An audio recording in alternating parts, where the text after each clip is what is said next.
பிரியாணி பண்ண போகிறோம். அது வடித்து செய்ய போகிறோம். அதுக்காக இஞ்சி பூண்டு மல்லித்தலை கருவேப்பிலையெல்லாம் வச்சுருக்கேன். ஏன்னா என் மகன் சாப்பிட மாட்டான். அதனால் இஞ்சி பூண்டு பேஸ்ட்டோடு அரைச்சிருவேன்.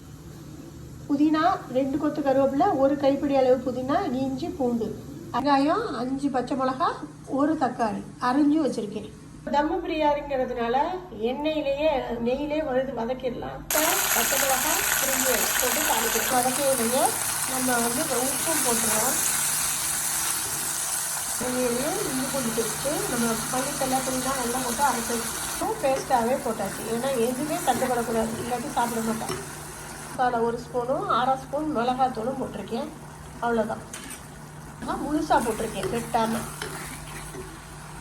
நல்லா இஞ்சி பூண்டு பேஸ்ட்டு தக்காளி பேஸ்ட்டு எல்லாம் நல்லா வதங்கி நம்ம ஊற்றின நெய்யே வெளியில் வந்துருச்சு பார்த்தீங்களா. இப்போ வேக வச்ச மட்டனை போடுறோம்.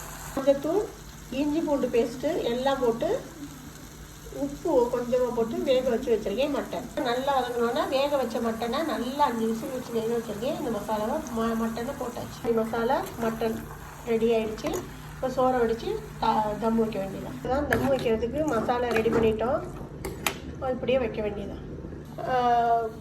உப்பும் நம்ம பிரிஞ்சி இலை, பட்டை, கிராம்பு எல்லாம் போட்டு வடித்தா அந்த ஃப்ளேவர் ஃபுல்லாக பிரியாணியில் இறங்கியிருக்கும். போட்டு வேக வச்சு வடிச்சிருக்கோம். நெய் எல்லாம் அந்த வறுத்த மசாலாலாம் இருக்குது. இப்போ அதில் 1 லேயர் சோறு போட போகிறோம். சாப்பாடு வச்சாச்சு. சோறு போட்டு மறு லேயர் மட்டன் எல்லாம் வச்சு பண்ணுறோம். நெய் ஊற்றி அப்படியே தம் வச்சிட வேண்டியது. இதான் மண்சட்டி மட்டன் பிரியாணி. மண்சட்டி பிரியாணி ஈஸியாக ரெடி ஆகிடுச்சு.